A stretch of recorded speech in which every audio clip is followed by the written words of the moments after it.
both for archival purposes, but also to share afterwards for I'm getting a message that someone's having trouble. Is anyone else having trouble hearing me? Okay. So, okay, one person is. Sorry for that. I'm not sure what that is, but hopefully it will right itself, or maybe I can figure that out in a moment. And then I'll just say just a bit about the format, that though I could say much about each of the poets reading this afternoon, I'm going to limit my remarks starting now, right? And by simply calling names, sort of open mic style. But that said, you know, if you have anything, if you'd like to take poets a brief moment just to like share anything of relevance, you know, publications or events that you're hosting, open mics, right, that people might take part in or things like that, do feel free to take a brief moment to do so, because everybody on this roster is doing incredible things. So we're gonna kick it off. Here we go, poetry now, we're ready. And we're gonna, oh yes, I'm sorry, please, if you could all mute yourselves if you're not reading, that would be great too, just so we don't get any like ambient noise. I know for my part, if I don't mute myself, there's a good chance you might hear my children screaming, for instance. So, so I'll mute myself as well in between readings, or as people are reading rather. So anyway, okay, so yeah, thank you for muting yourselves if you're not presently reading. So that should be everybody except for Sue Blaustein. Welcome. Hello. It's weird to be first in such company here, but I'll just get going. This poem came out of a collaboration with a visual artist in a Draw Right Here collaboration. And so it responds to a painting, and it's called Somebody's House is Burning. A hell rain of agents, so indifferent. Agent Rona, spiked as if flung loose from medieval flails. Don't inhale, don't. We're packed together chanting, approaching, rising. An orange hell sky over our city hall. Everyday trouble is aired in the committee rooms. The store's petition for Class A malt licenses. Everyday trouble called in to various departments. Send an inspector, call the cops. Everyday troubles. Cup Foods is famous now. Could have been our fast and friendly Rainbow, Skyway, Bilo, Alliance, Mi Tierra, Dollar Tree. It's a nuisance location. There's loitering. Roaches in the ATM, panhandling. They sell to minors cigarettes and beers. The gas station won't let you use the restroom. I used the restroom and it was disgusting. People do drugs in there, smear feces, take baths. We call the police, they don't help. A man who's crazy or plays crazy, in and out of the store several times an hour, wild beard, waving his phone in the cashier's face. Go away, all day, every day. Call the police? What did he do? Bother customers, do you like it? No, it's not against the law though. What do the police do? Of course it says out of order 365 days a year. They plug the toilet, take soap. The homeowner next door. The gas station won't let anyone use the restroom, so they go between the store and my house. I smell it. I shouldn't have to put up with that. Can't you make them open it? If I was on the east side, south side, you'd write an unenforceable order. Call the cops when someone squats in the weeds? Everyday troubles. We're exhaling, approaching, rising or drowning. A great lake of tears, an orange sky spiked with Agent Rona. We're packed together. We can't inhale or shouldn't. We can't go home. Thank you. And then one other one, a little bit quieter poem called The Old Ways. So many atmospheres to perceive when it gets quiet. Sometimes on 17th Street, I hear a train. though active lines aren't really near, I know. Then the feel of a dusty depot, late August and April. I lose myself in golden wheat fields, gracing the box of Triscuits on the counter. Color lithography has not entirely lost its power. Leaving the wheat field where Triscuits are born, I lose myself again in a halftone of mud-colored raisins on another box. A picture on the outside showing what's inside. 15 sticky ounces of raisins. Lion brand. Lion raisins? That's funny. But don't laugh at the lion in the logo. He's in profile. The flow of his mane modeled with simple strokes. Just line art. Just line art. It's enough to show lion is stable and strong. Run out of raisins? It cannot happen. Thank you. Thank you so much. And I do have a book called In the Field, Autobiography of an Inspector. And it is at Woodland Pattern, or just go to my website, sueblaustein.com, and I hope to see you there. Thank you. Thanks so much, Sue. That was fantastic. Always appreciate you and love hearing you read. Okay, so next up we have Peter Burzynski. Peter, welcome. Oh, hi. Didn't see you there. Welcome to Woodland Pattern, folks. Coming at you live. I'm going to share my screen for my reading, just because I want, in case you're hard of hearing, or just in case you want to read along with me. Oh, Mike, you need to enable me. You disabled attendee screen sharing. You should be set. No. Okay. Okay, great.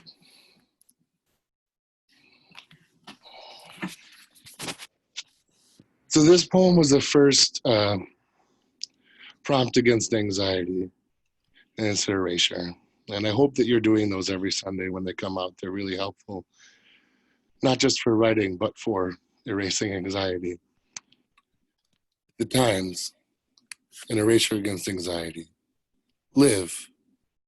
Dated as we are being urged past the right now of right now by asking labor to hold off releasing limits. Let's keep refraining from the soon. Existing could be unveiled as flowers bloom.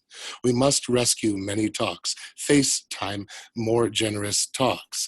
Continue reading. Thanks for reading. Stones are elsewhere, profess the people's movement. Gatherings attempt to win our spirits and win. Evenings applaud as a show of defiance. Tangled rivers bolster culture. Continue reading. Here's what it was like easing the precise public sonorous refrain of art. Our homes will grow. Art, even a single ounce, is a welcome recommendation. We require a new place to exist, persist, continue reading. Out of the mind's cast iron pans, first ready with crackling conversation, the five-sided thoughts wrestle. Dearest rocket, stay longer, continue reading. A dwindling box can be extraordinary. Please produce, equip, and continue reading. Stark, we ear each other. This project is urgent, art dissipation. Would people afford to not make art? We have to move every barrier and not exaggerate the potential of known drugs. The true remedies have been community. Continue reading. It is important to give hope. It is important to hope.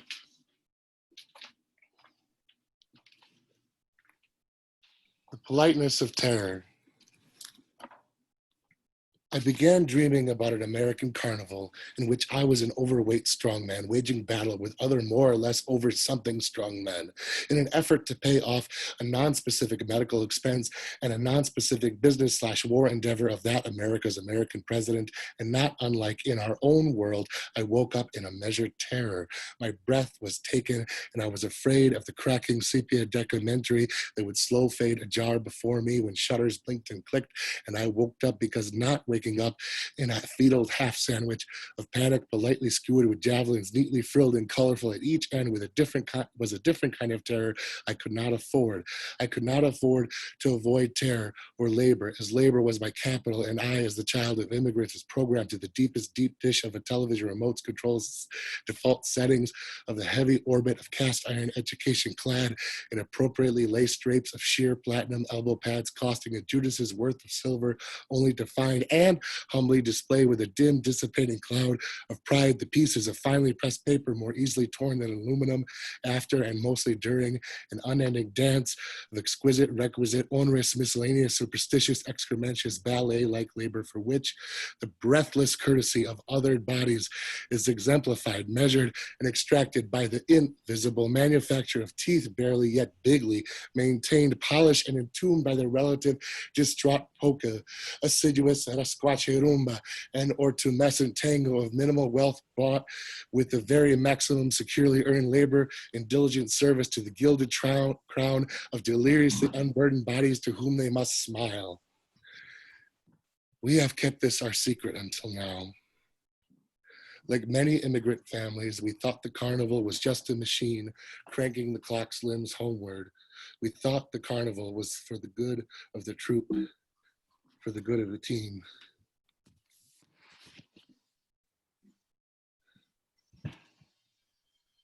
Here's a haiku. But am I a sausage? Speaking of haiku, I should go to the haiku section for this. Sorry, Mike, I'm gonna go over my time limit, I think. Just with all this traveling. Thanks. Haiku. But am I a sausage? The autumnal winds wreck my tremendous head, like rain pardons no one. The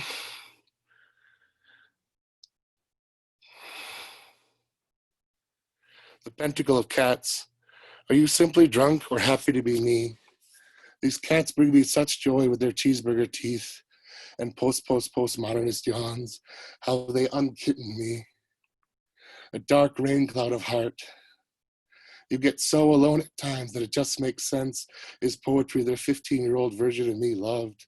I love the damp sky, the heavy pots of darkness that boil over in the books of our dreary dream sunsets. Please tell me a fortune. I need a reader, a teller, a dream, in spite of dreamers' dreams. I loved, who is here besides the lone of me? The servants and the unmasked, stranger bees. Where does an anti-masker work? You won't like the punchline. It pinches the corners of your ears, unfolds the fragile truth of you. One time I heard a story about a man who had seen a fortune teller who told him about a room with gold on the walls and a dark chair where he sat, unable to reach the walls, a broken immigrant success. And that's why I don't trust the future. Its metal promises and tarpaulin dreams. My father speaks in anecdotes. They help him make sense of a foreign world and some forlorn words. It's a foreign word, anecdote. Think about mouths for a second. The cruelty of an unmasked sneer, pepper spraying deadly spittle into the air, carried on the vibration of xenophobic syllables, killing the weary muzzle, desperately clinging to plastic smiles of obedient service to the served and yet covered, steamed, huffy breaths, taking on all that discomfort for the good of the whole team, the servants and the masked. Well, here is fodder for my next poem. I can't take credit for the flowers. I can't take credit for the words. I can't take credit for the flowers. I can't take credit for the words. Strange bees are in our bonnets. Oh crap, what is the proper economic snowball? I just ruined it. I ruined the whole poem. Oh well. Well, here's the ending. The gilded lining. I'm so baroque, my poverty has frills. My poetry trills, and baby, oh baby, I got stanzas for bakers, dozens of dusted dark clouds stretched golden on an endless sky of anxiety. Oh, I got stanzas. I got stanzas like I got bills. Thanks, everyone.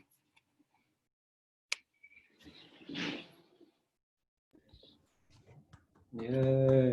Thanks, Peter. Fantastic. And thanks for being at Woodland Pattern for this. Oh, that's nice to see. Yeah, that was just great. Off to an incredible start. And I'm sure that momentum will not slow a single bit as we welcome Bryon Cherry. Bryon, come on up to the mic.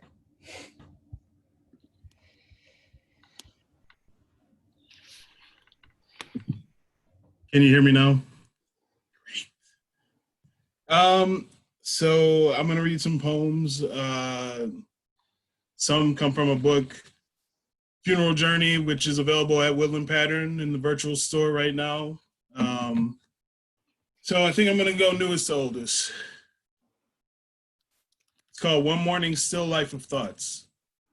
Central Park West hums its tune.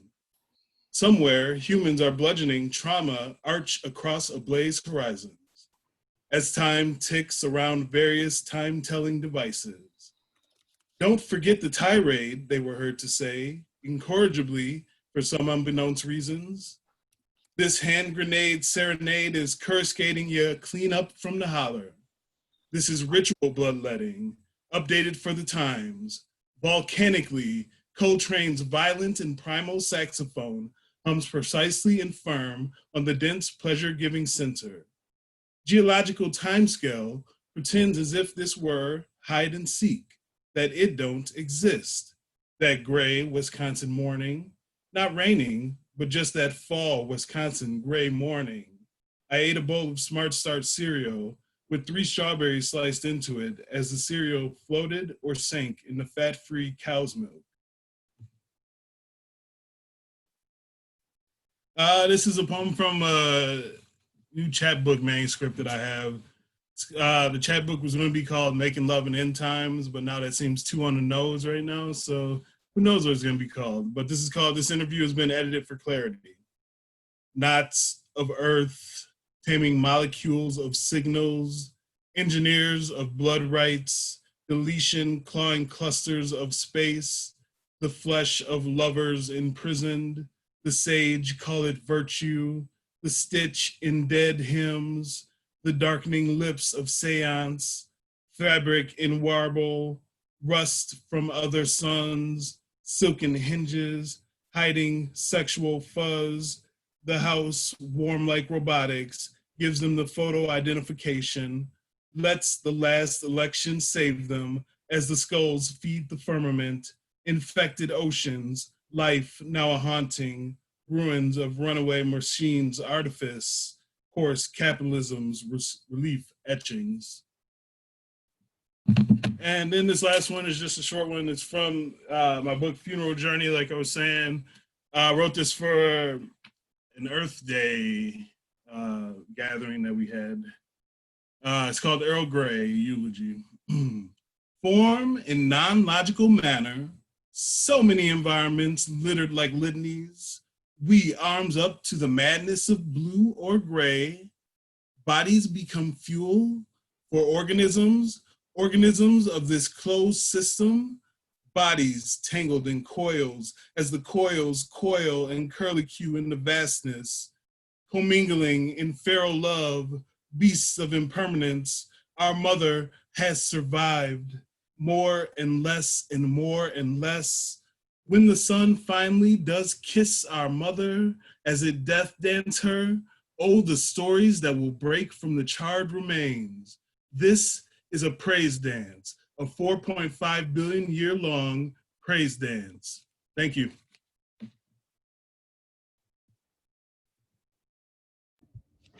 Bryon, thank you so much. That was fantastic.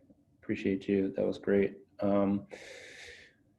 Okay, and I want to say, I was asked in the chat, and I might mention this just, so everyone's on the same page, but a good question about reading times in case anyone here, has forgotten or anything like that. It's 5 minutes each. So and so far everyone's done a fantastic job. Thanks.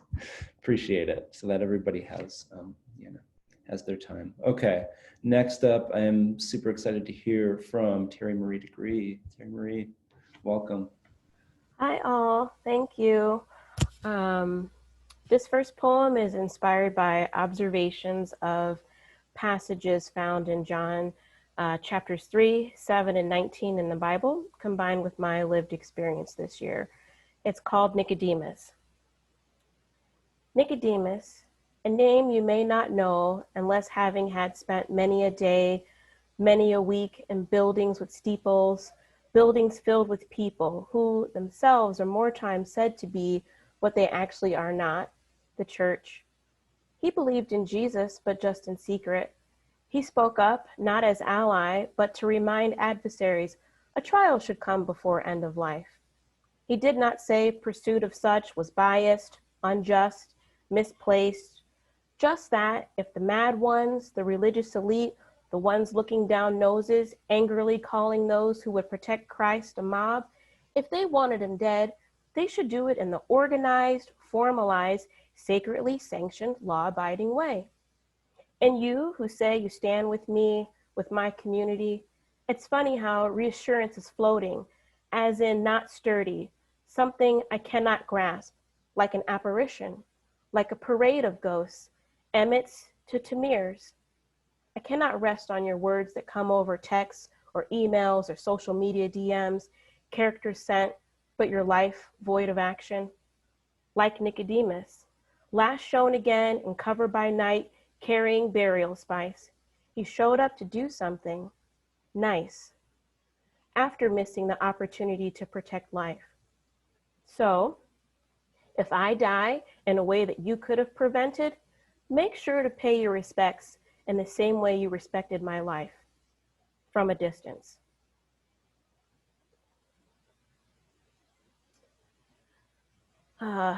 This next poem is one that is inspired by my growing appreciation for plants and nature in general. It's called Gardening for Life.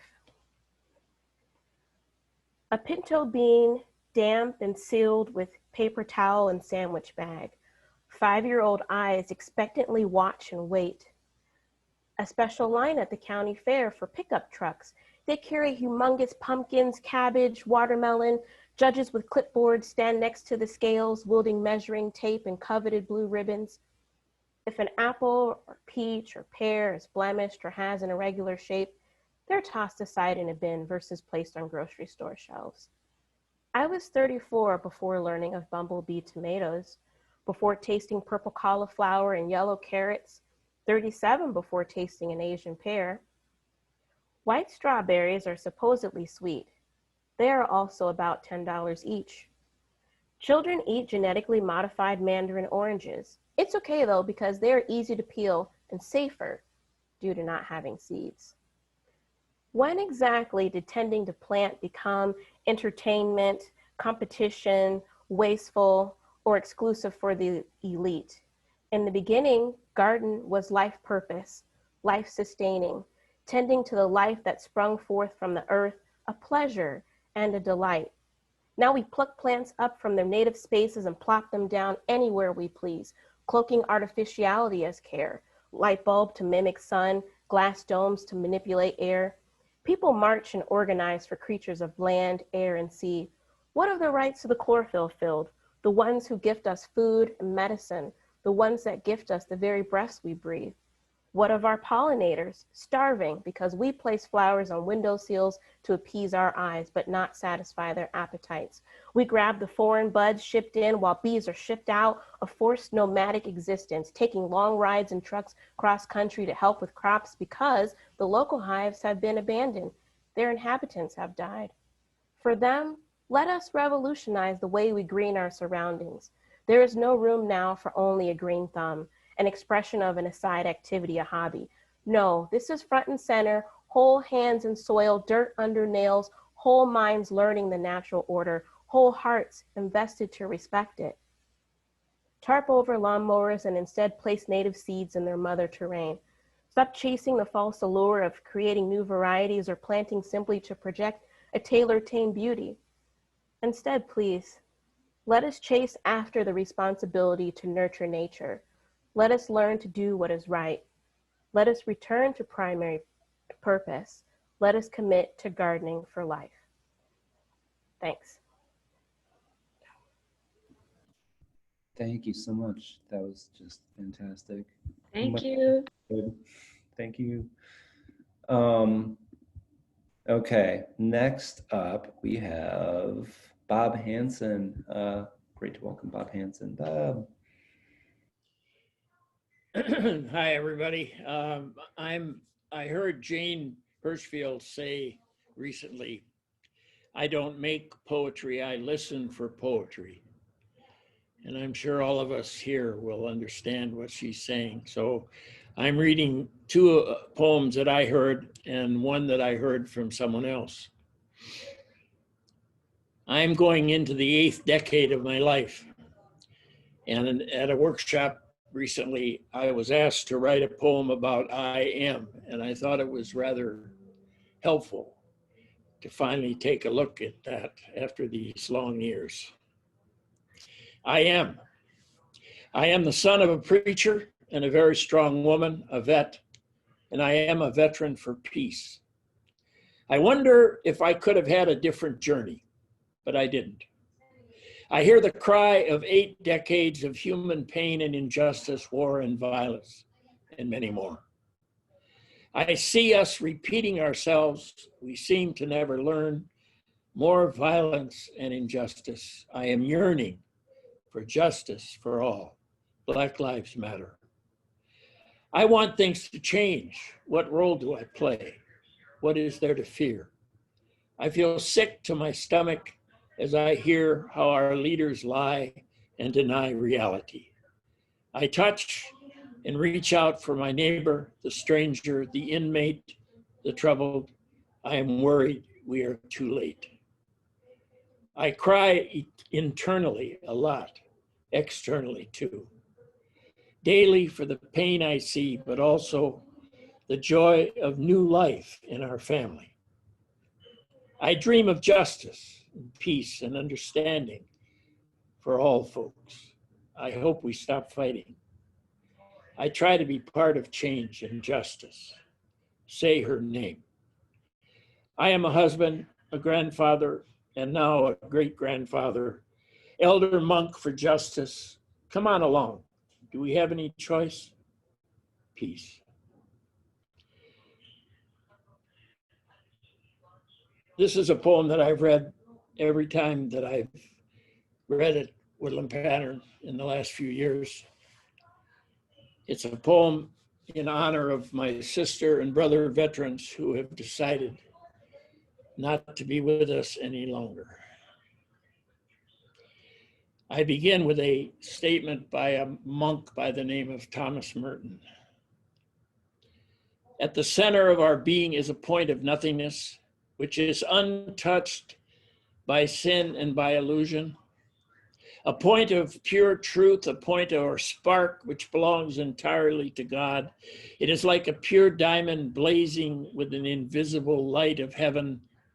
It is in everybody. And if we could see it, we would see these billions of points of light coming together in the face and blaze of the sun that would make all the darkness and cruelty of life vanish completely. The gates of heaven are everywhere.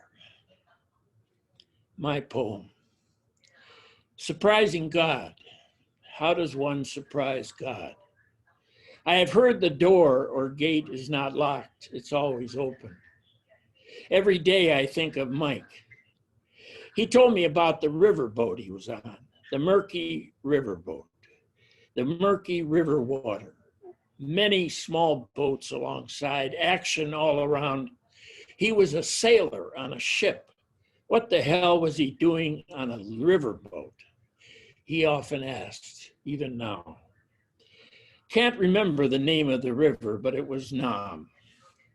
You come home from the war, you are different now. No one seems to know that. Oh, glad you're back, sister. Glad you're back, bro, they say. Yes, you are home. But then there is addiction, not of killing, but of forgetting. The time comes to report, remembering one's service, out in the woods, away from it all. There is that standing at attention, hair and beard trimmed, at muster for the last time. There is a strange silence afterwards. How does one surprise God? I have heard the door or the gate is not locked. It's always open. My last poem is very short. It's by Leonard Cohen. It's one of the last verses that he spoke and sang before he died. And it's on an album called The Last Dance. And I highly, if you feel a little bit down, I highly recommend you listen to this album. Listen to the hummingbird, whose wings you cannot see. Listen to the hummingbird. Don't listen to me. Listen to the butterfly, whose days but number 3. Listen to the butterfly. Don't listen to me. Listen to the mind of God, which doesn't need to be. Listen to the mind of God. Don't listen to me. Peace.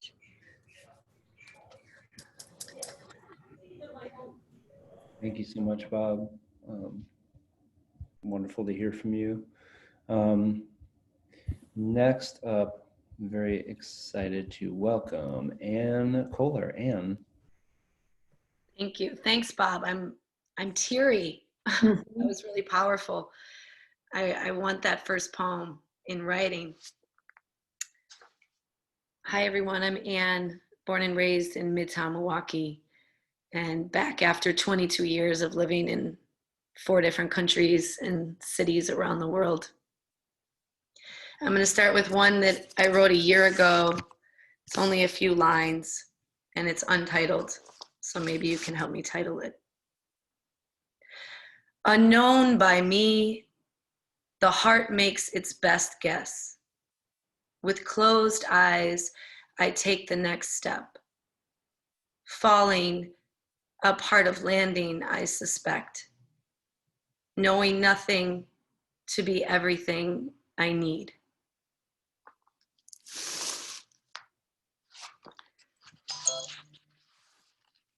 The other one I'm going to read is from my book, Free to Feel. It's also at Woodland Pattern. It's not on the virtual site, maybe someday.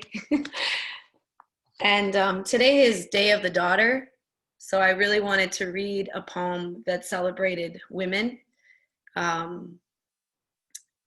Whoever sees themselves as women and as divine feminine. So for my women sisters on the phone, on the line, if you want to close your eyes, sometimes this one's nice with your eyes closed.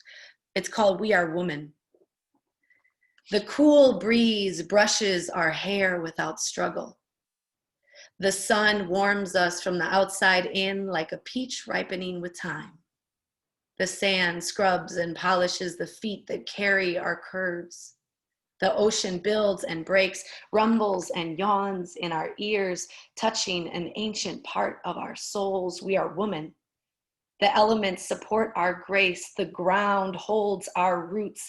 The sky reflects our dreams. The water bears our creation. The fire emblazons our warrior movement, our natural heartbeat, our breath a kiss to the world. Mother Earth, our co-collaborator. We are woman. We remember who we are. We honor our mothers and grandmothers before us. We forgive their humanness and bow to their divinity. We let go of their struggles, no longer ours to bear. We carry their strength, compassion, and love. We are woman. We commit to sisterhood. We commit to love of self, love of man, love of family, love of all. We are woman. Not part mom and dad or ribs of a man, life itself, vida, the channel of life through us, as us, swirls of masculine and feminine in mind, body, spirit, the Holy Trinity. Our value not of cow, nor goat, nor home, nor cash, but what the sun and rain mean to the plant. We are woman. No need for civil war, sister. Your struggle, my struggle, sister. Your beauty, our shared gift, sister. Unite with the hood of sisters, the most powerful gang that could be, would be, can be, will be, and is be. All you are is all the world needs. We are woman.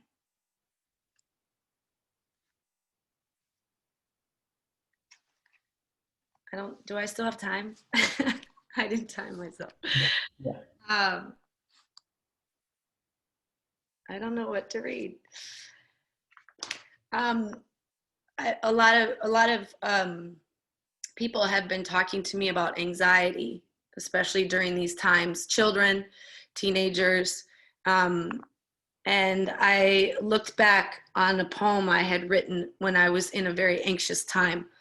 And I was pondering life, and I was pondering life with anxiety. And this is what I wrote. Maybe I want to feel empty. No appetite I force myself to eat. My favorite foods have no flavor. I crave a mouth closed.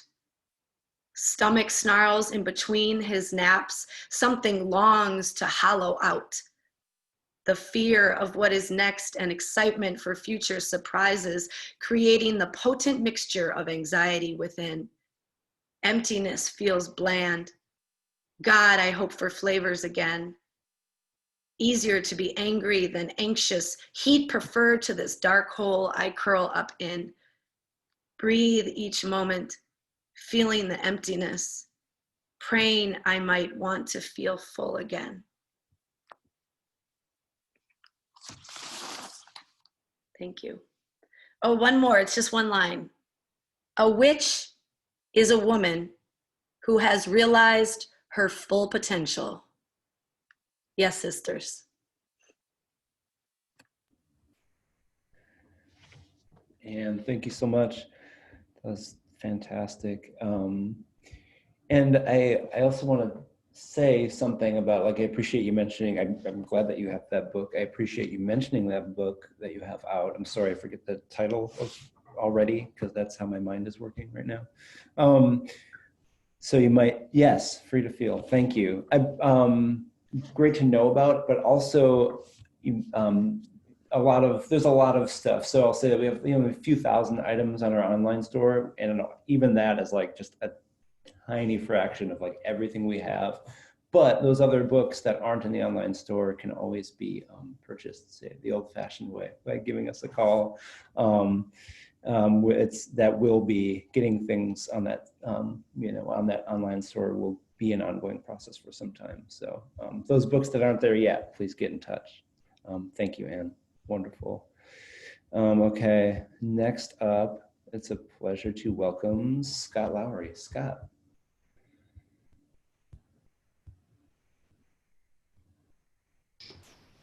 There we go.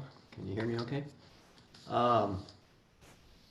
Well, I'm sitting here thinking it's nice to be part of 100,000 Poets for Change. It's even nicer to be part of 15 or 20 poets together, even if it is only a virtual room.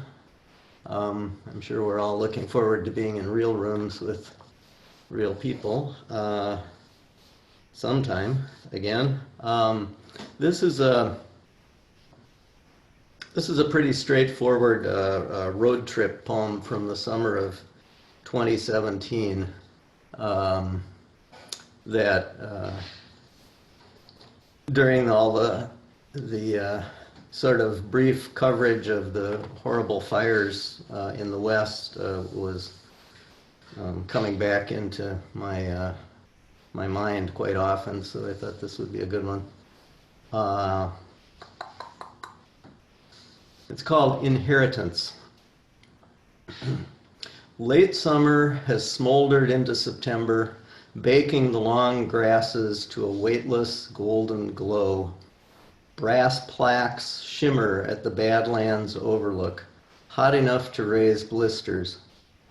And dirt blue haze hangs like a sour mood on the endless ranches, darkening the Black Hills, blurring the bighorns. When we refuel, the breeze that skids across the blacktop brings a quick whiff of evening campfire. Still, it takes all day under an absent sky to sink in. Ever since Sioux Falls, the West's been burning. By the time the Clark Fork leads the highway up towards switchbacks thick with bone-dry Douglas fir, the gap-toothed Absaroka peaks are completely gone, though we can sense their gray hulks looming like sad gods above our antline as we crawl through russet fields, late vacationers, sales reps, hell-bent big rigs hauling the national grocery list across I-90. Inside, rolled up windows and tuned to our own devices, but our eyes redden and sting just the same. Finally, up and over.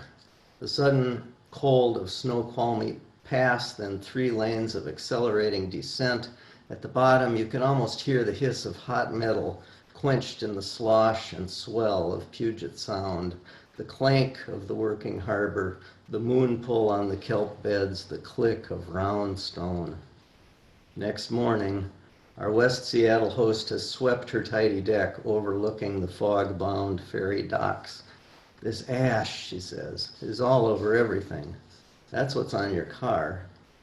At the sidewalk, we see that it's still floating down in light white flakes of nearly nothing, casual as a shrug, rich in pick-your-own-meaning, consequence of excess, remains of passion or disaster, the precursor of dust, bits of former bark or duff drifting down on lakeside bike paths, the barbed wire car lots of Rainier Valley swirling like tiny white moths in updrafts around the downtown tech towers, floating, flecking plastic drink bottles stacked in their manic colors behind idling delivery trucks, graying the ginger dreads that dance around a young hobo's face by the freeway ramp.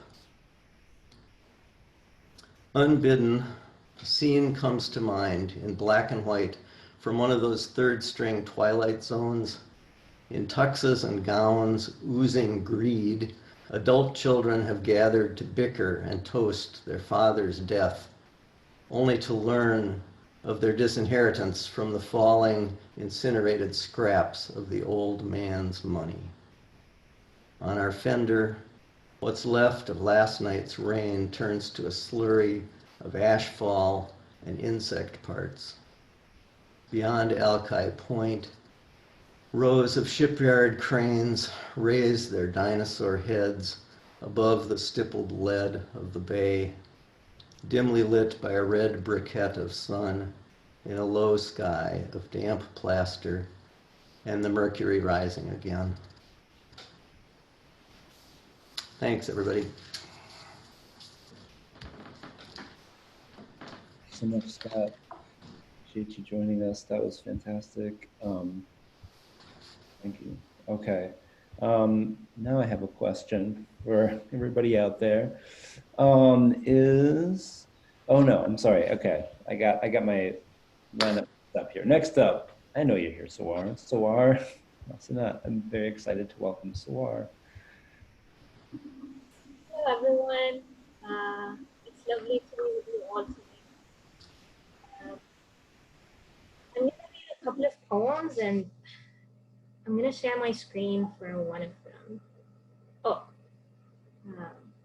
can you let me do that, please, Mike? You should be all set. Okay.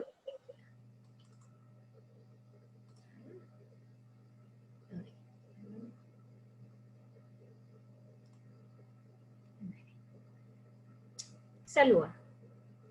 In Omar Amir Ali's film Ad-Dajjaj, Aziz, a chicken farmer, says, "Wealth is in the land while chickens fly."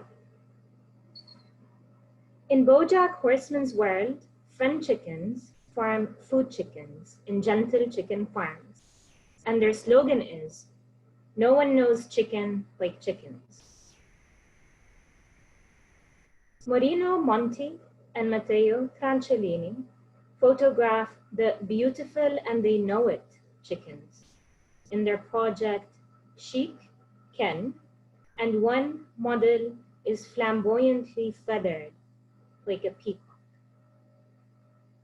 According to Al-Nuwairi, who variably devoured and cited al-watwat, peahens might leave their eggs for chicken hens to incubate, as peacocks tend to break peafowl eggs.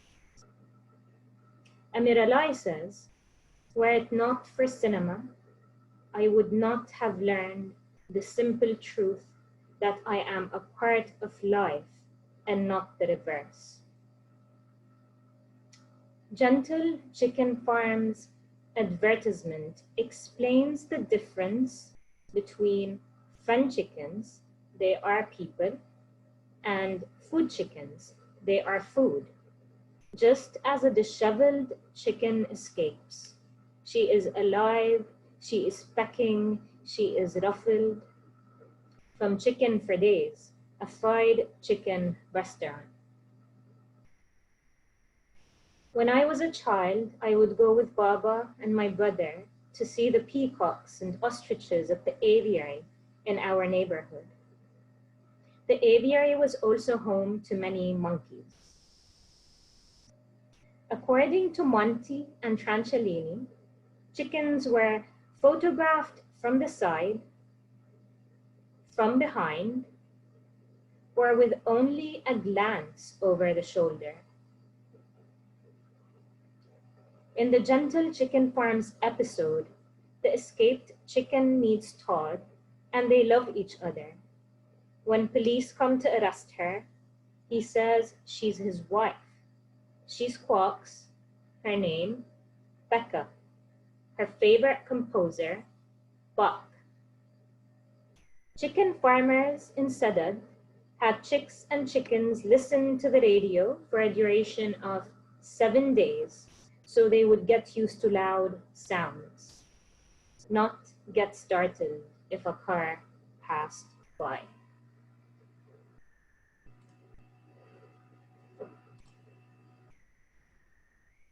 Okay.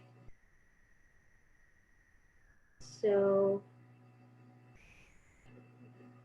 my second poem is called We, and it borrows language from Joan Muff Garden's book, Evolution's Rainbow, and then translates that language into a love poem in Arabic. We.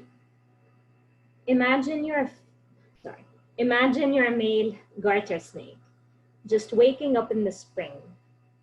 You're chilly and covered with cold dirt and mud. You see a spot of blue sky through the ceiling. You call out and are greeted by the smiling faces of 10 horny maids, hoping you're a female. You're not, but they're hot and fast, and you're cold and slow. Wouldn't it be nice to roll around in the sun? Why not use some perfume to signal your intentions?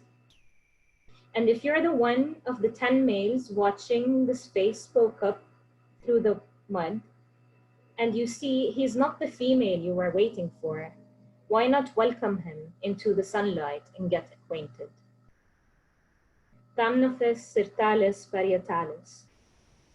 تزهر ياسمينة زرقاء. فجأة أصبح أنا الأفعى وأنت ثعبانا. رباطنا على خواصرنا وأنت مرح حفلتنا الراقصة. في حبكة كرتنا تأتيني ثعبانا وتتركني ثعبانا. نلعب على طول جسدينا متطابقان. أهمس لك من جلدي عن بصيرة ذاكرتها مربعة. تلبسنا ولم نلبسها أبدا لنخلعها. Thank you. Yeah, Siwar, thank you so much. Yeah, always love to hear from you. Thank you, thank you. Okay. Now is Aaliyah McHatton here? Aaliyah is up next. Aaliyah? No. Okay. I did not see their name in the lineup here, so I was just checking to make sure they weren't signed in under another name. That's just fine. And likewise, Dustin Nelson. Dustin, are you here? Dustin, Aurelia? No, okay. Well, we can squeeze them in if either shows up. I hope that's the case. But that's all right. Moving along, I'm really excited now to hear from Kathleen Phillips. Katie Phillips, welcome. Hello, nice to see you. This has been wonderful.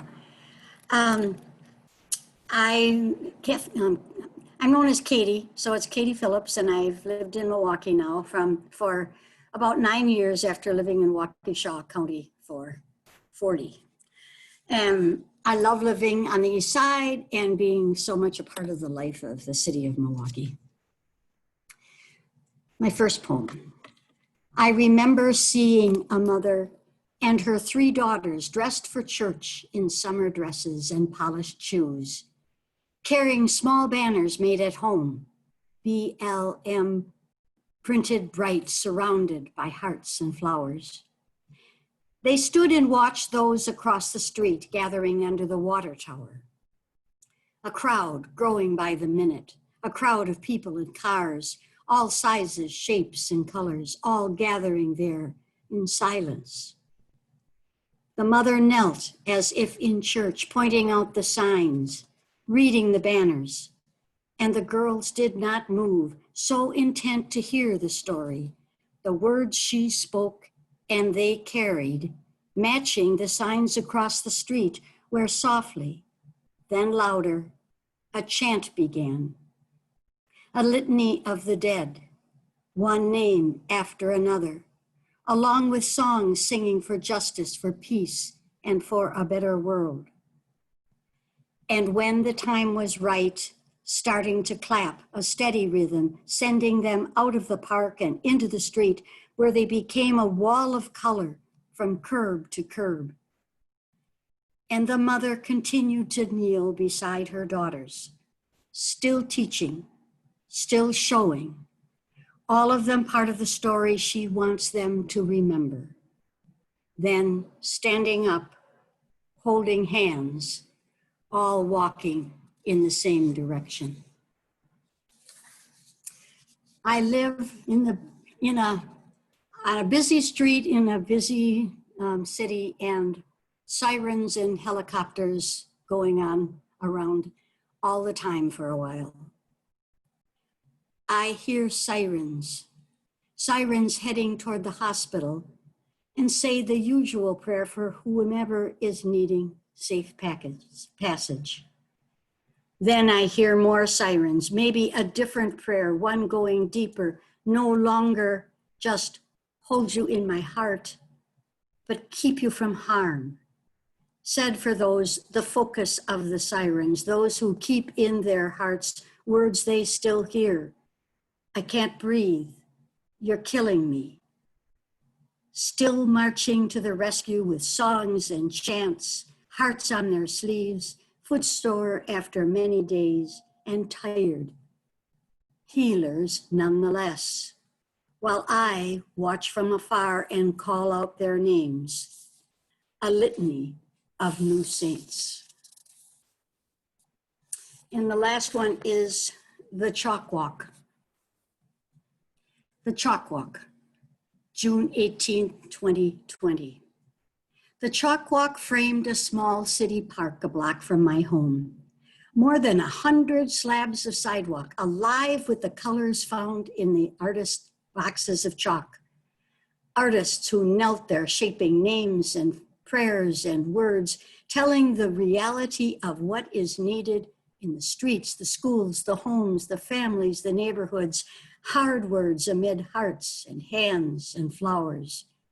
The pink, blue, green, yellow drawings of the children's hopes, the dreams of their parents too, who spent hours making art they all knew would not last.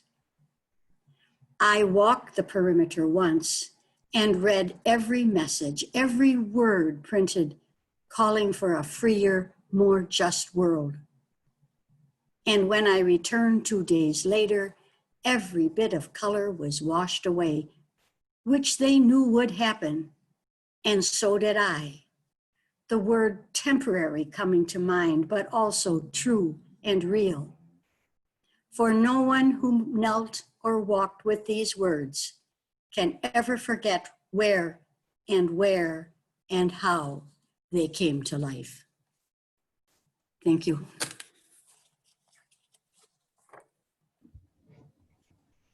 Oh, that was great. Thank you so much, Katie. Appreciate it. Thanks for being here. Glad to be here. Okay, so next up, please welcome Suzanne Rosenblatt. Suzanne.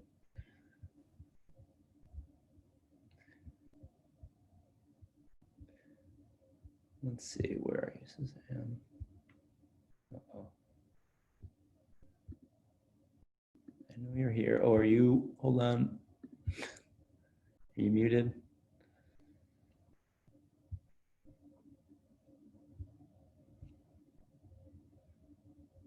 I can see you, Suzanne. Okay, just a moment here.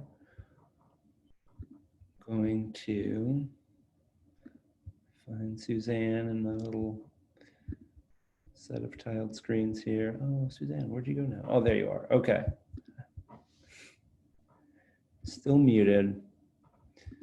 Here, I'll send you an ask to unmute.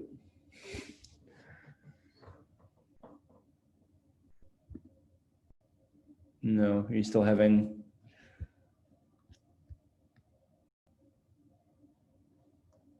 I can see you talking, but okay. Well, perhaps Suzanne, maybe. Oh, there you are. Yes. Yeah. Hey. Okay. Wonderful. Well, I'll put something on top of it because the spacer with a spacer you can temporarily unmute. Am I still unmuted? Okay, I put my phone on it. All right. Well, I have 2 short poems. If I have time for a third one, you can let me know. This is the introduction to a poem I wrote about, guess who? A Tsar is Born. We're living in science fiction these days, the vultures in charge of the world. The right wings have taken flight to their screens, not to flee, but to see where the most vulnerable may be, to examine scenes of the living, the dead, and those in between. What differentiates humans from other species? It might not be that we're bright and the rest of Earth's creatures are dumb. I suspect, and I could be wrong, that it's our opposable thumb. We make guns and bombs. Is the world a better place because they proliferate? We make laptops, cell phones, endless devices that addict us, that dumb us down. Is the world a better place because they abound? We're all caught up in the World Wide Web. And perhaps that's why democracy might end up dead. Our technology's running ahead of us. Will we have time to catch up? It depends on whose finger is on the button. Okay, so I thought that was a good introduction for my next poem called Piggybackers Cutbacks. They've power, they've money, yet hunger for more, piggybacking on those who are poor. Why do they want what they don't even need in a world of hungry mouths to feed? Schools, housing, healthcare, Head Starts for the young, all need more funding. What's being done? Cutting back, cutting back. Those who are down get pushed through the cracks. Cutting back, piggybackers, income tax. They've power, they've money, yet hunger for more. So much so that they'll go to war. It's the poor who will fight. The poor will be killed. The rich get the spoils. The poor will be billed. Earth was here before humanity.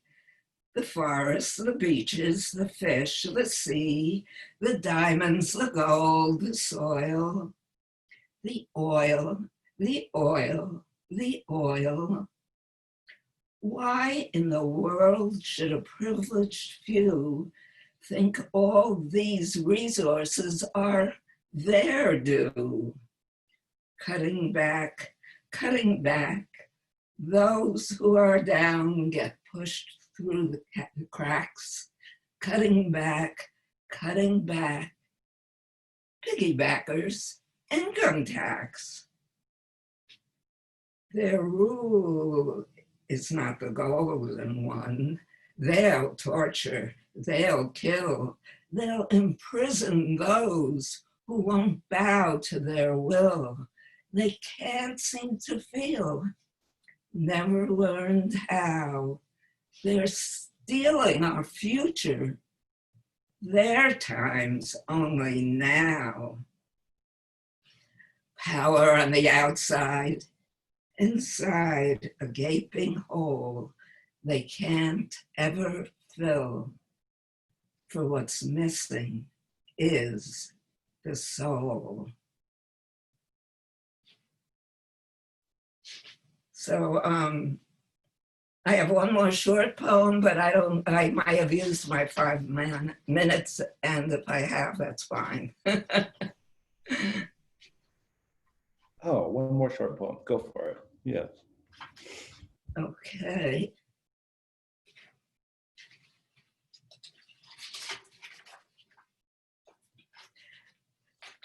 Echoes of ethos, of ethics, of who knows, of whose nose belongs where.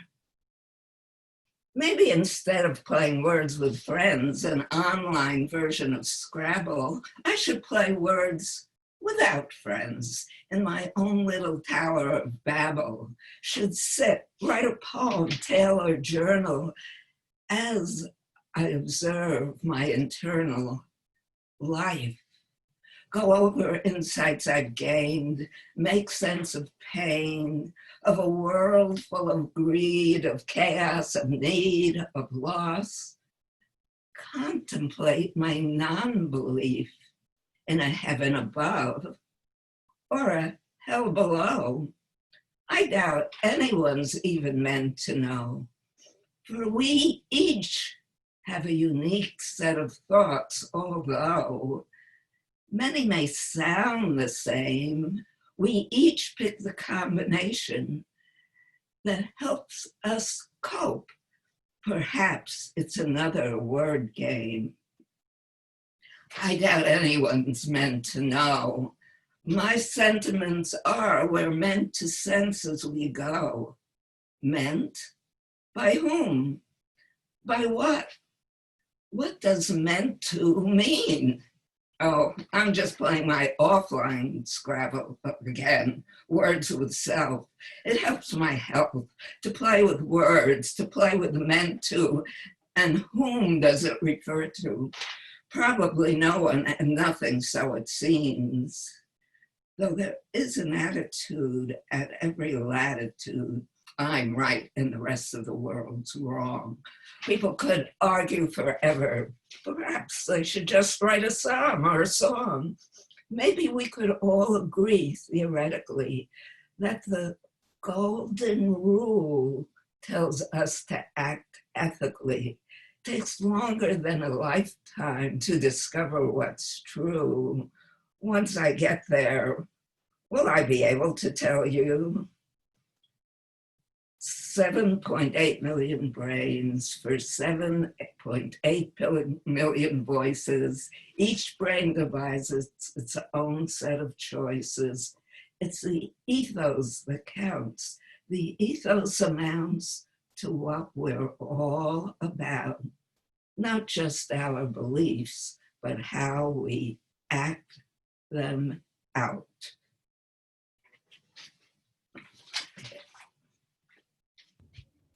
Well, thank you so much, Suzanne. Now I have to. Oh yeah, got it. All right. Thank you. That was so great, Suzanne.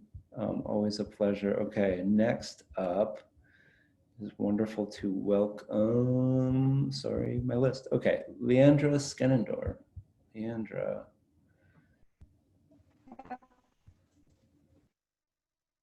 Hi. Can you hear me? Okay. So it's thundering and storming where I'm at right now. So hopefully the internet cooperates. And so my name is Liandra. I'm from the United Nations of Wisconsin, and I'll be reading one short little poem that I wrote for this this wonderful event that has been just so wonderful so far. So, in the Oneida language, Skana means peace. Skanago means I am with peace in the Oneida language. My friend told me how she learned that being at peace. Liandra, hello. Liandra, I'm sorry. So sorry to interrupt, but okay, so cutting I out turned a up bit. my video, so hopefully the sound works better. Okay, it does sound a little better. Okay, Okay. I'll stop talking now. Try again. All right, thanks. Okay, so I'm just gonna restart and hopefully it works better for everyone. Okay, so, and then yeah. That's okay. No, I'm sorry. Oh, Liandra, no. I still want to hear this. Okay, so yeah. Are you still there? I don't even see Liandra anymore. Okay. Not coming through. If you can hear me, I hope you can. One other thing, Liandra, that you might try. For the moment, we might move ahead, but perhaps if you wanted to try phoning in, sometimes that reception is better. Otherwise, we can try again this way a little bit later and maybe move forward now. But in any case, come back to you either as you are in the meeting now, or again, if you want to try to phone in. Okay, cool. So sorry about that. I really do want to hear from you very much. So hopefully that will work out in a moment. So next, okay, is Peter Whalen. Peter, come on down. Thank you. My first poem is called Hope Sees a Hawk Soaring. Hawk hovers over the Boost Mobile, burning on the corner of Locust Street and Dr. Martin Luther King Way. Smoke pirouettes defy gravity. Pigeons poke around the curb. Hawk swoops, flexes feathers, skins a pigeon, checks the weather. Hawk flies over community elders who protect backline marchers. Hawk knows this land is fed with lead and asbestos, wells of arsenic, polluted air, and acid rain. Hawk shies from gunshots and other man-made things. Perched high on the Sherman Phoenix, once a burnt-out bank, now a black-owned business hub, Hawk hears a poet named Hope lead the rally. Hawk spies their banners. Hawk watches streets fill with marchers who knee to block the blue. Tires screech, car horns scare, pigeons peck in a dandelion patch. Hawk lights for fresh air.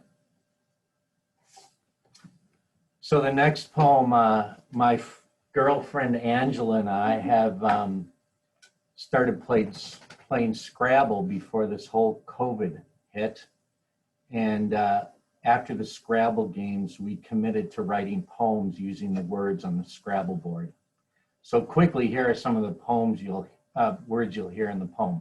Pence, leader, today, war, God, ice, irate, vain, zen, chi, hexes, yin, wed, web, style, tire, grout, mat, joy, beggin, oh. So here's the poem. To Mike Pence, our de facto leader, March 19th, 2020. Today, the Commander-in-Chief announced, we are on a war footing and God is on our side. Soon we will have masks, ventilators, and a vaccine. He's dug himself a hole, hasn't he? We will cordon off the northern border. ICE will continue operations. The Dems will be irate. It will be good to see blood boiling in their veins. We will send billions and billions to small businesses. We will bail out Carnival Cruise Lines, the hotel industry, and Boeing. Citizens, this is not our Zen moment. There is no chi in China.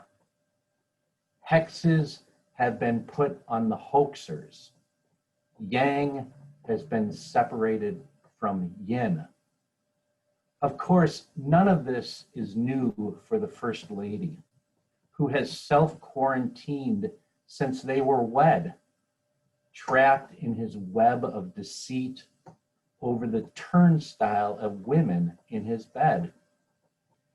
She will tire of this virus thing.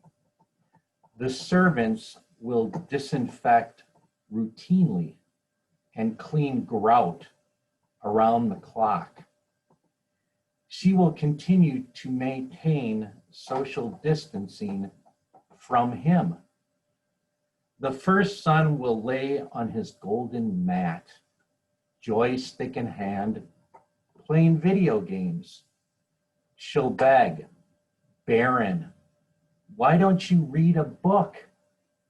Oh, Mom, Baron said, Dad never does, and look what's become of him.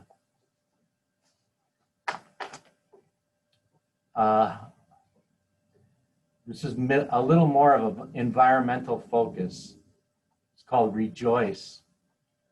Rejoice for the restored wetland, for marching mallards and the mighty mouse and the meadow mouse, for a mole burrowing under the muddy marsh, for the catwalk meandering through the cattails, up hydric shores through banks of birch, for the northern flicker flushed from the underbrush, or the sun-drenched doe you stumble upon watching Canadian geese running on water, beating wings, taking flight. Red-winged blackbirds flashing runway lights. And lastly, very quick, a little riff on a William Carlos Williams poem. The red, white, and blue. So much depends upon a red, white, and blue glazed with red, white, and blue white chickens. Thank you.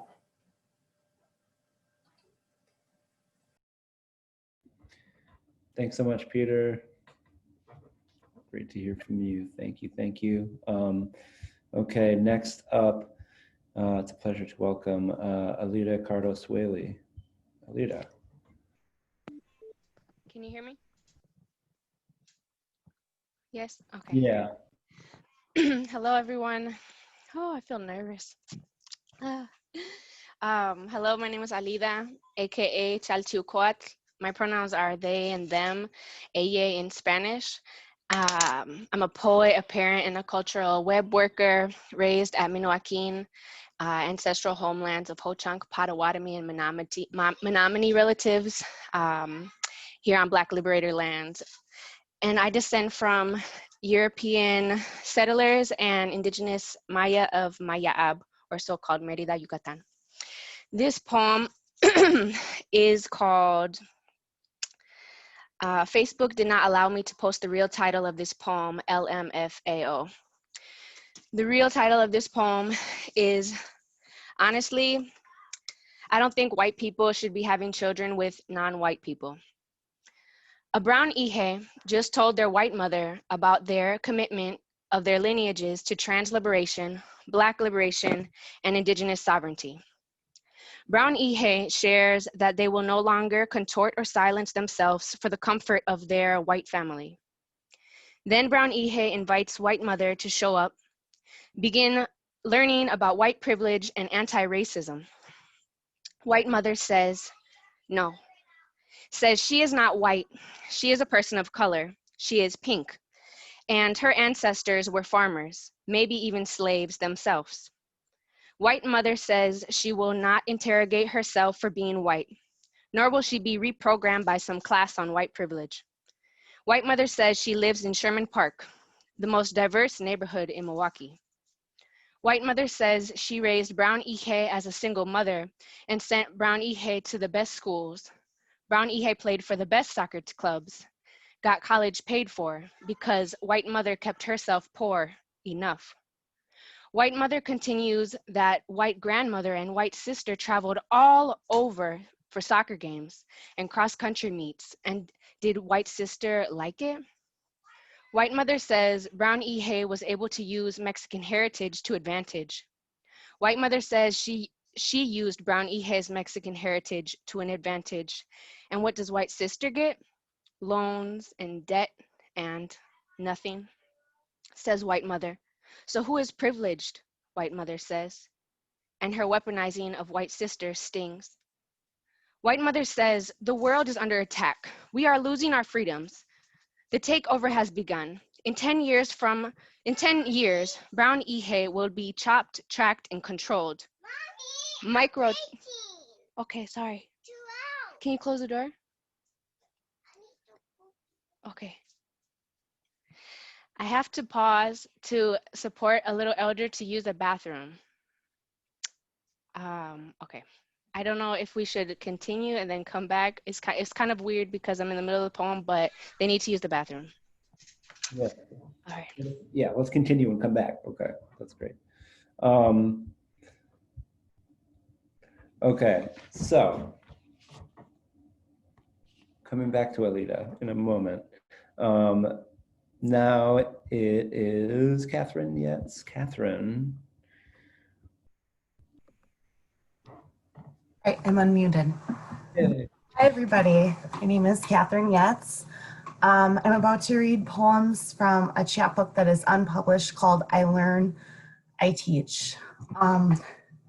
Generally, I read poems that are a little sassier and sharp-edged, but these are a bit softer for a variety of reasons.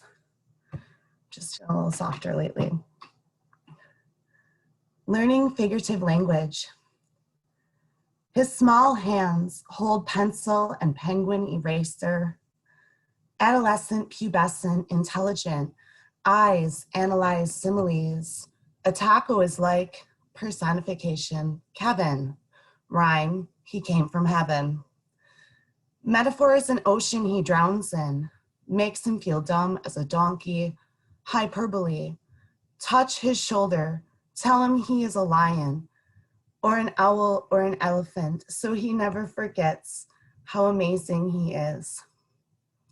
This poem was inspired when I was doing my clinicals as well as my student teaching at Lane Intermediate in West Dallas, which is now a school that is closed since it lost a lot of funding. This next poem is from when I worked at St. Catherine's in Racine. I taught 7th grade and freshmen. And of course, my favorite unit was the poetry unit for my 7th graders. Learning haiku. You ask your students to write haikus. They put dashes between each word. Each line beats the syllables 5, 7, 5, punctuated. The haikus are in your chest today, beneath the jasper stone, sewing your tendonae together, coughing their words, enriched with their ideas. My next poem, I did have a bout of sickness earlier in the year. It was not COVID, it was other things, but it was difficult with COVID. I lived with my father for a while, and I had the pleasure of, he lets people live with him a lot. He just takes people in and kind of takes care of them.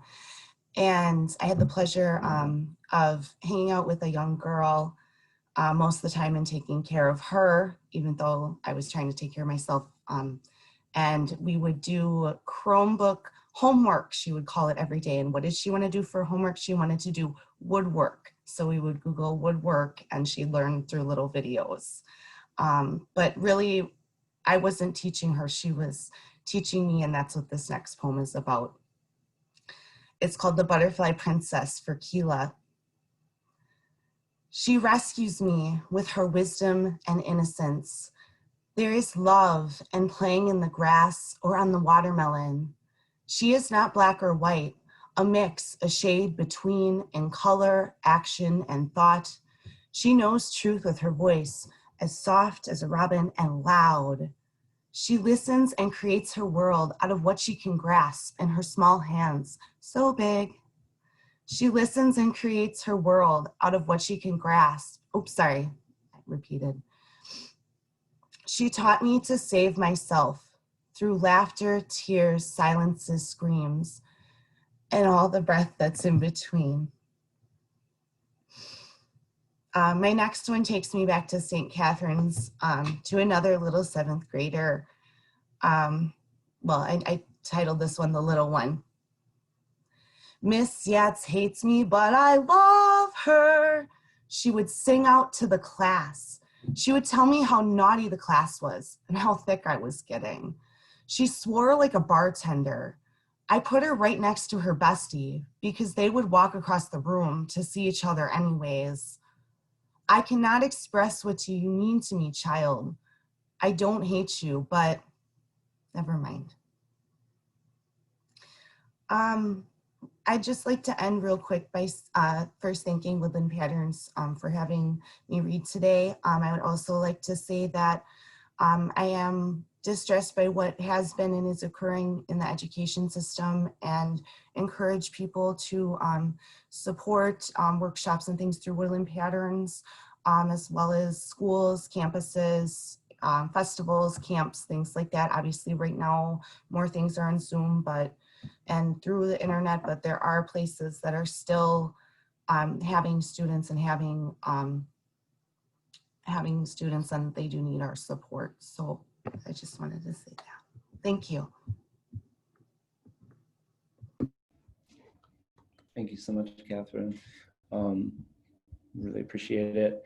And so, okay, as I'm scrolling through here, I can see you, Liandra, and I wonder if that means perhaps your connection is a bit better and we might be able to hear you. So perhaps we might hear next from Liandra and then go back to Elita and then continue on with, how does that sound? That sounds great. Okay, Yeah. So Liandra, you're up.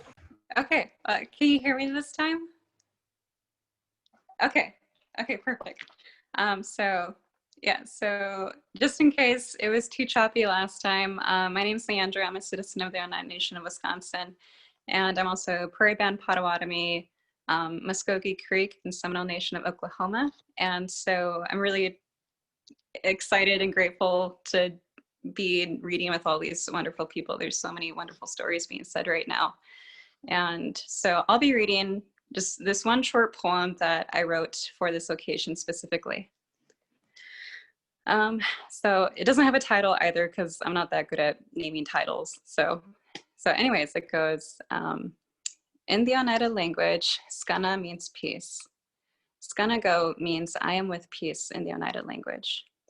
My friend told me how she learned that being at peace means being okay with dying for the ones you love.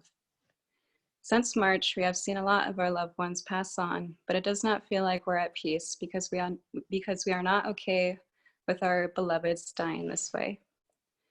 We are not okay with a system that makes us sick, keeps us sick, ignores our ills, and silences us when we say we are not well.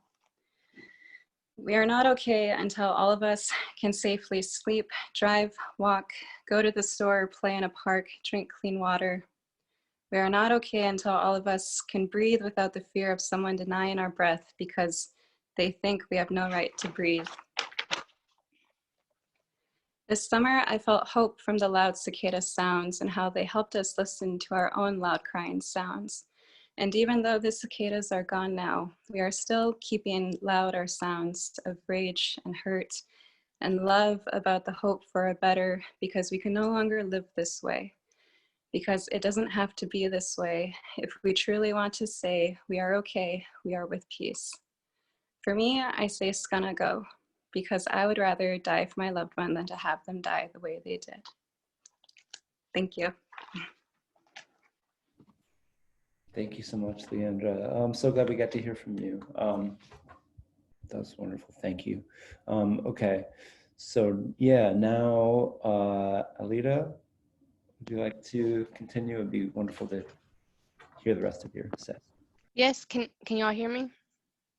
Okay, thank you so much for your flexibility, patience, and I'll continue. And just thinking of the teaching that Auntie Venus Williams shares, that, you know, the children are never a distraction. They're at the center of our communities. Okay, so continuing the poem that I was sharing. White Mother says the world is under attack. We are losing our freedoms. The takeover has begun. In 10 years, brown Ihe will be chopped, tracked, and controlled. Microchipped, not chopped. White Mother corrects herself. White Mother tells brown Ihe to do research, to know their history, and know who is running the show. We have lost our freedoms, little by little, ever since 9/11. Propaganda, censorship, fear-mongering for your safety. That's how the Nazis did it, White Mother says. White Mother is not done yet. She will not bow down or kiss anyone's feet. She has struggled and kept herself poor, sacrificed to give brown Ihe the best of everything. White Mother says. She will not apologize for it. White Mother says, no white privilege here, just a struggling single mother trying to give her children the best of everything. White Mother says, she is offended. White Mother says brown Ihe denies their heritage and where they come from, dismisses all White Mother did and white grandmother too, because they are white. White Mother says brown Ihe needs to interrogate themselves. Brown Ihe cries and shakes and feels like a volcano or a tomatillo right before they burst through their husk. Brown Ihe sheds, mourns, grieves, releases, screams, burns, stretches, grows, and writes this poem a year and a half earlier. I write to understand myself, to understand my ancestors, to understand the future, which is also now. Like building a protective field with song and rhythm, I write to advocate for myself, to take a deeper breath. Into all I am, I write, I sing, I exist with purpose and will pay it no mind when settlers come for me. I will sing a ceremonial wind to sweep you away.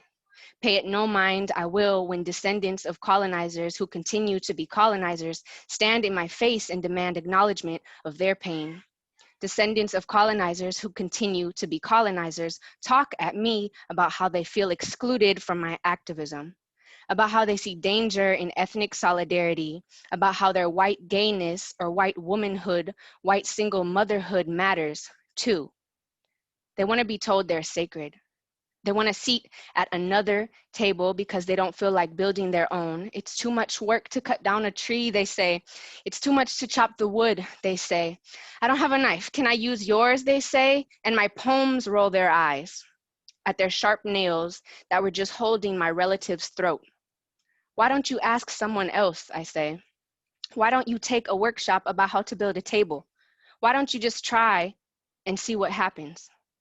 But this poem was supposed to be about me. This poem rolls its eyes. Stay focused, it tells me. Do we owe our birth parents anything they want because they labored to bring us here? What if they are not honoring our sacred path? What then? What about them? The white settler artist asks me what they are supposed to make art about. The white settler author illustrator asks me why they cannot tell another story about another brown child. The radical white settler teacher compares being white and gay to anything they can get their claws on. The white mother of a brown Ihe says, white relatives are sacred too. After brown Ihe reads the dedication of an ofrenda, all the poems stare. Thank you. Thank you so much. Thanks for thanks for being here. That was fantastic. Okay, so now where are we here? Okay, this is great. I'm so glad that we were able to hear from everyone. And next up is Ed Werstein. Ed.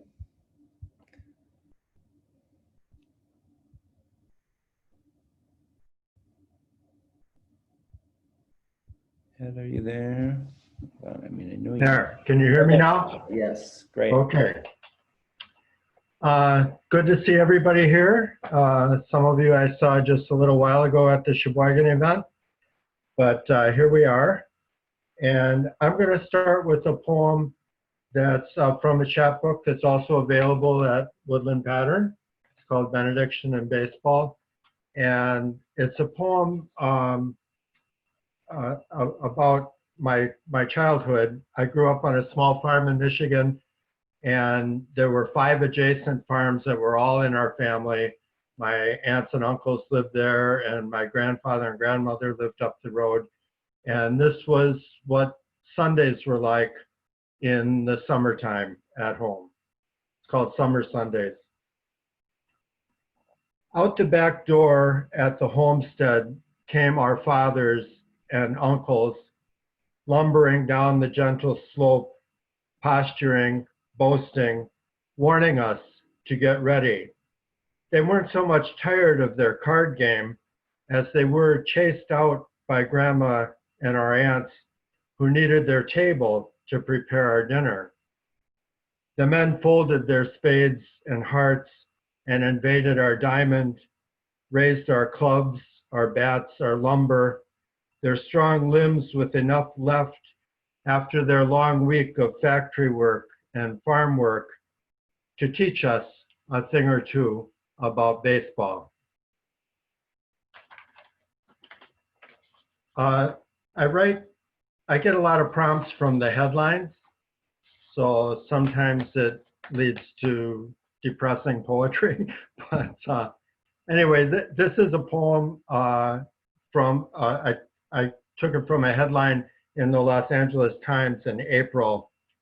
The headline was, "You are not imagining it. We are all having intense coronavirus dreams." It starts with an epigram by Mark Doty. No one told them that the world had ended. The poem's called Cicadas. It was cicadas he was talking about. No one had told them that we were gone, as if the cicadas sang only for us. I had dreamed of an Earth 1,000,000 years ago, or maybe it was 1,000,000 years in the future, In any case, there were cicadas there, and the cicadas were singing. And I'll close with this poem. It's called Bread. I'd like to think that we'll settle around the same table again, that we'll reach into the same basket again for bread, our fingers briefly touching and us not even worrying about it. I'd like to think we'll break that bread and press it, press the pieces into the same saucer, the balsamic and olive oil anointing our friendship. I'd like to think that we'll read to each other in person again and laugh and cry together like we used to, that we'll inhale the same air into our various lungs and exhale out our joy at being together again. But I don't know. I just don't know. Thank you. Thanks, Ed. Really appreciate you. Okay, that was great. Thank you. And next up, please welcome Lisa Vihos. Lisa. Thank you. Thank you, Michael. It's really great to be here. Yeah, Ed we were in an event that I hosted up in Sheboygan. And so I'm glad to thank you for having us here, having me here.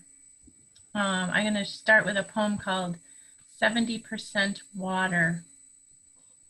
What is it about you, about us? Flowage across the watershed.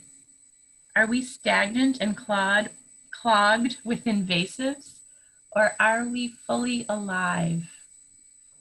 The older I get, the more like you I become. Vast and unrelenting, less worry about looks and praise, less fear of death. No stress, only moving, absorbing, ebbing and flowing, tides in, tides out, to rinse, to shed, to make dry land fertile, so all seeds germinate. Next poem is called Keeping House.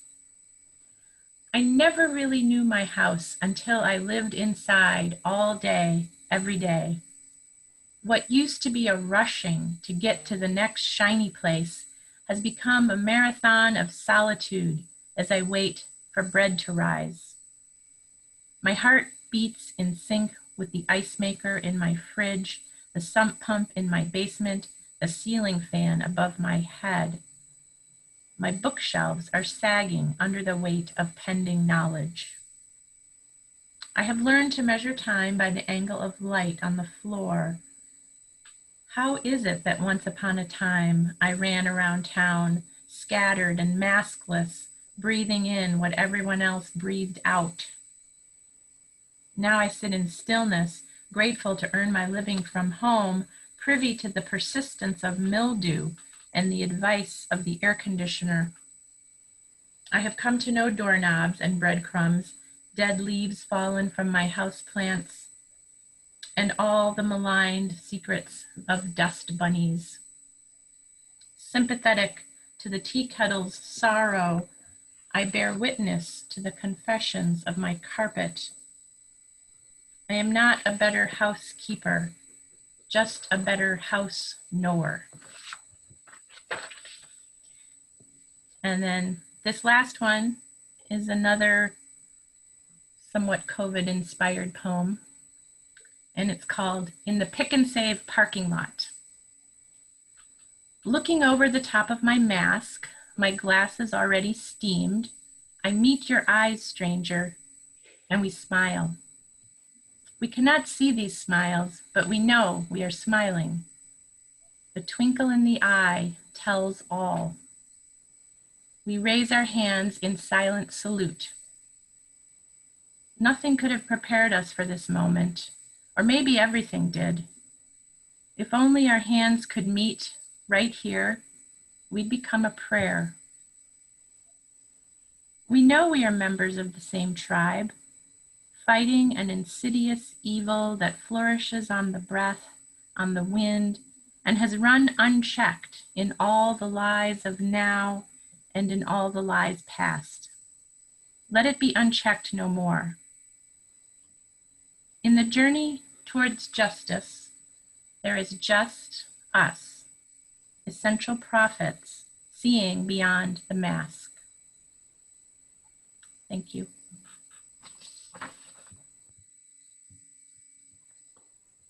Thank you so much, Lisa. That's great. Really appreciate it. Okay, so just a few more poets left. Next, we're going to hear from Roberto Harrison, which will be wonderful. I said I was just going to read names open mic style, right? So I lied a little bit because I do want to share this. Roberto, in addition to being a terrific poet, is a wonderful visual artist, and there's a virtual exhibition available to view through Woodland Patterns website. So that's that link, the series Tropical Long Tech Alliance. So it works from that series. Really check that out. It's incredible work. So please welcome Roberto Harrison. Thank you, Michael, and thank you everybody for coming together and organizing this. I'm going to read one poem from one of my Tropical Lung books, hopefully due out in the spring. Hatred, Hollow Panoramas. The horses are hidden in hollows and made into night. To the source of the wicker and fire, they run out to sea. Beyond the sonic retrieval and falseness of faces returned. To the season inside the approach to the counter, delivered with songs. Negative symbols increase in the palms. The allowance of sand and magnetic resolve they cut out. Back to the mountains and inside the circus release. For the horses replanted to die under music and seasonal dirt by the fold of my face. Ferns fade out in the drones, in their insect alliance in tune with the song of a negative spin in the wind. My fire has returned to the packet, as any retention of ancient belief makes a mark by the voice of the enemy made into Western ascension to mark our retrievals in dust. The wire on her season returns the canyon with empty deterrence and tentative pulses and presence revealed to the sea. As it crumbles to make my attention remove the improvements to desert returns. By the patterns of servile determinate phones, my animals hunt by the hurt of the torso remainder to fight. By the current marked verbal through light. Without the procedure, the path to the city will not mark the weather with kindness or sound. With magnets attached to the windows of symbol attention and peace. But the hatred of thousands of enemy cancers inside my removal. To breathe is a passion of paper relents in the passage of illness. Marked by a company set with a caliphate force to make light. By the signs of a voice as they fall for the bleat of the meat. Everyone marks in the pulse of a slaughter. And promises all to deliver as stars to the rigid and harvested road as a facet makes space with all signs obsolete. Thank you.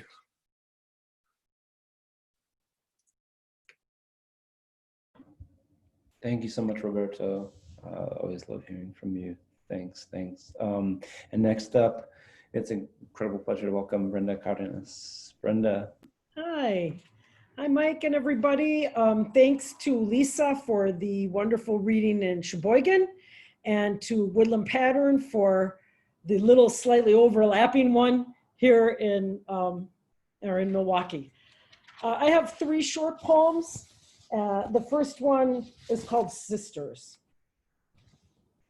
I have gotten so tangled in construction cones, growling yellow machines and orange-chested men that I've veered onto the wrong side of the highway, cement barricades blocking me from veering back to the safe side until seconds before twisted metal and blackout.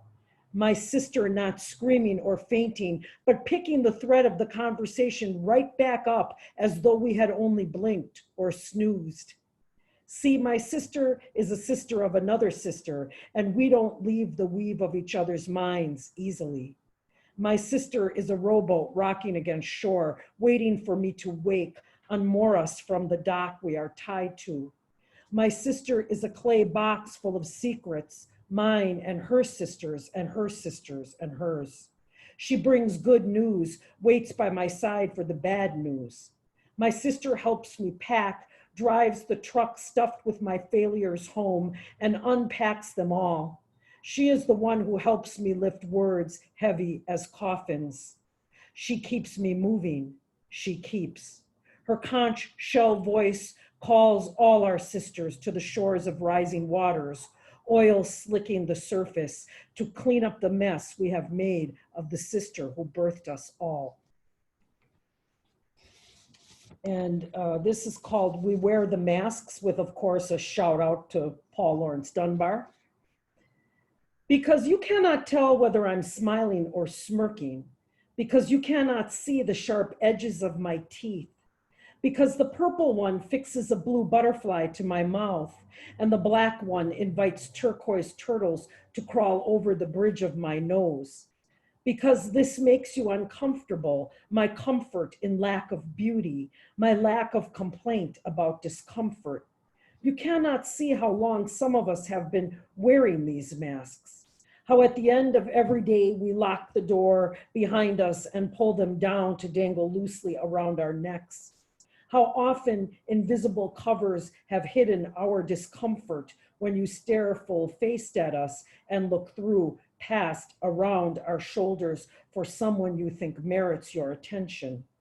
Because my mask reminds you that I hide my best plots, escape routes, tricks, and secrets from you, you would rip it from my face and refuse to mute your own mouth behind one. Because my breath dances over to hug your breath, whether you like it or not. Because if I bend you into a cough so hard, your knees buckle, fall into a fire of sweat that threatens to drown you, my spit will also march hundreds more into that fire, some whom I love, some whom I would love if I only knew them, some who look just like me.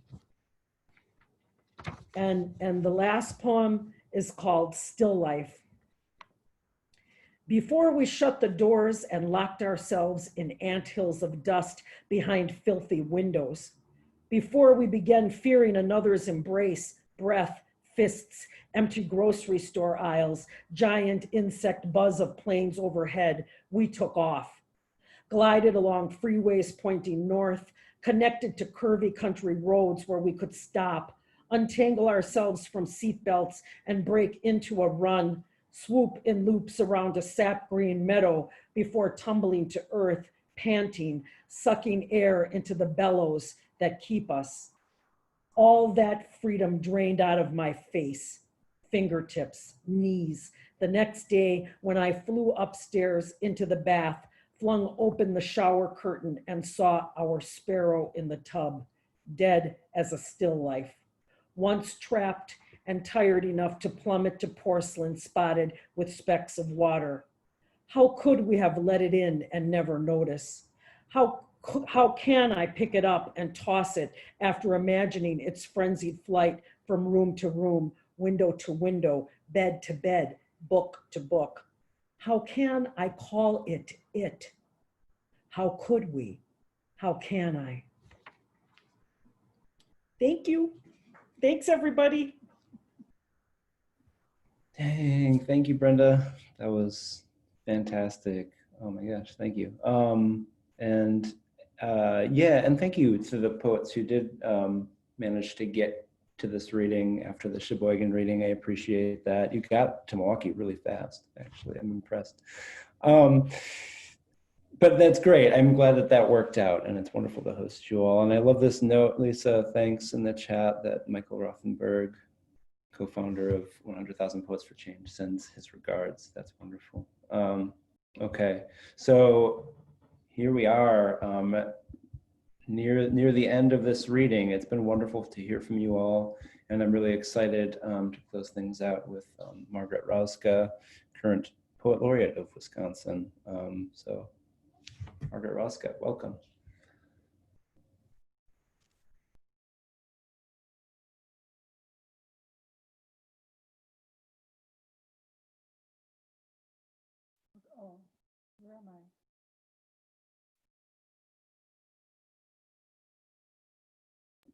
Hold on.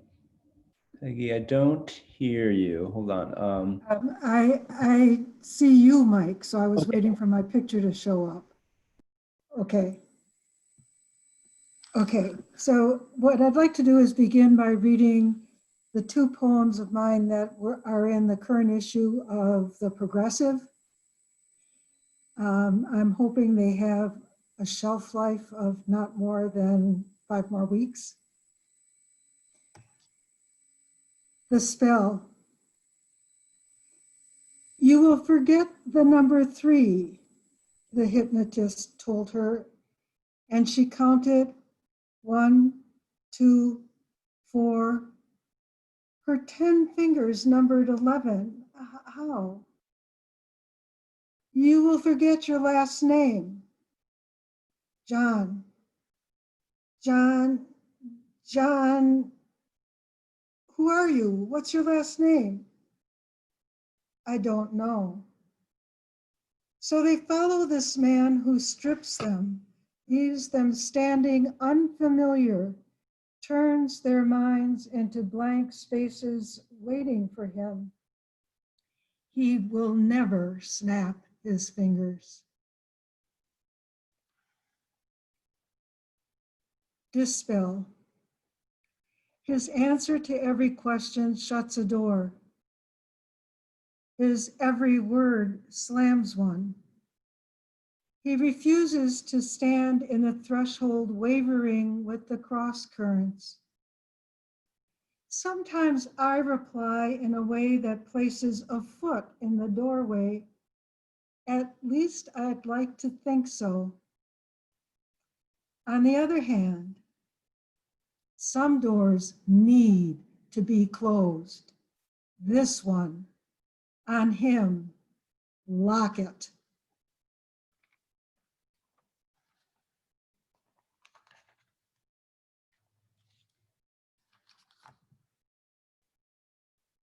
A pandemic of misses. I miss eating with other people, I said.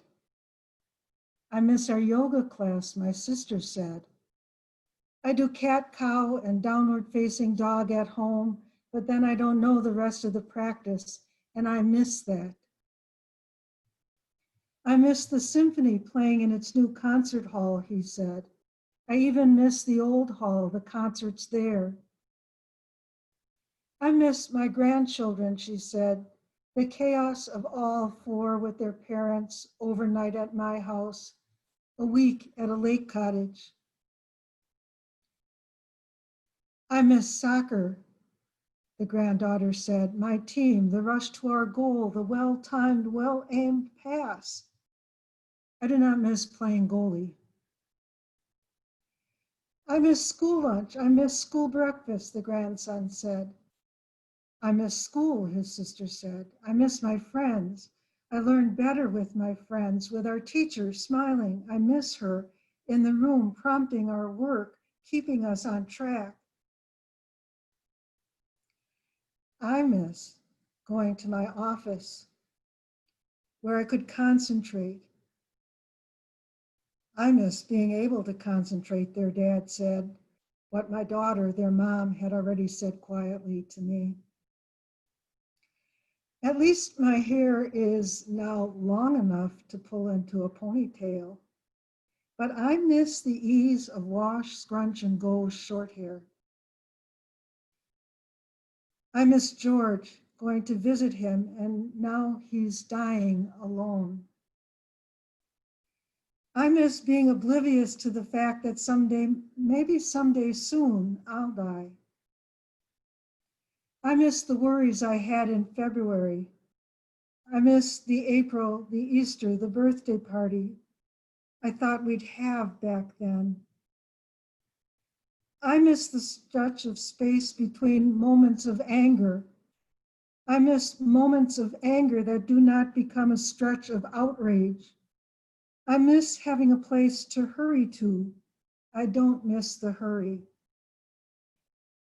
I miss the ease of talking to others. I miss easy. I miss ease.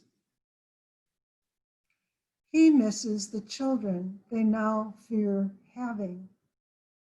And whatever happened to government of, for, and by the people? I miss that. I miss that a lot. Yeah, he said. Yeah, they said.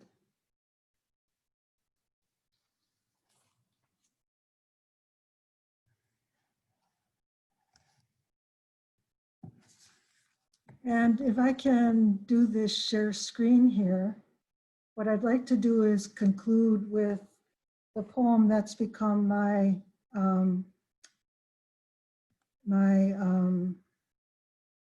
signature poem.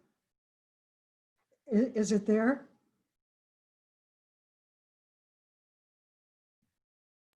I'm not seeing it, no. No, you're not getting it? Okay, well, I guess we can do without it then.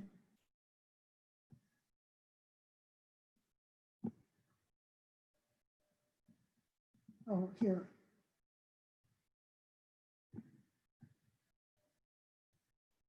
There.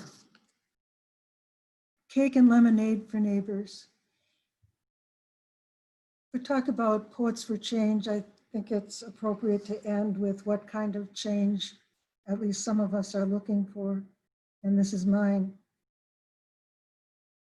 Where I want to live, neighbors gather on front porches, watch their children play across multiple front yards, laugh in Spanish, Arabic, Burmese, English, talk about back in the day, share sweet and savory snacks, lend each other a cup of sugar or flour, borrow hedge trimmers, a shovel or rake, help with chores when need be, apologize when need be, offer a word of advice, not more, strum guitars and pluck banjos, make a little noise sometimes.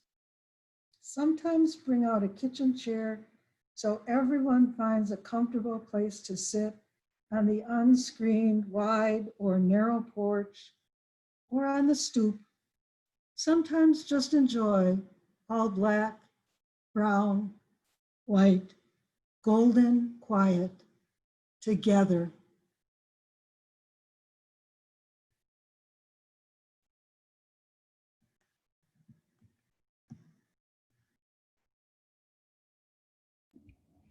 Thanks so much for that. Yeah, what a wonderful way to close. And I appreciate, again, all of you so much. And I think I'll share this really fast too, just to say that that broadside that Peggy shared is available in Pattern. It was printed by Split Fountain Press, Marla Sandvik, who's also art director at Woodland Pattern, and produced in partnership with the Wisconsin Poet Laureate Coalition. Anyway, thank you all so much. This was really wonderful, and I appreciate you being here, being together on this occasion. And you are also just so great. So yeah, just the weird part where we don't get to like hang out now after the reading, but it was nice to see you here in this space, and hopefully soon in the physical space of Woodland Pattern. So Thank you very much. Thank you, Michael. Thanks, Mike. Thank you, Michael. Thank you, everybody. Thank you. Everybody. It was really wonderful to hear everyone read. Thank you so much for sharing. It's really powerful tonight, everybody. Thank you so much. Thank you, everyone. Thank you. Bye-bye. Love you guys. wonderful rest of your day. Bye. Bye. Bye.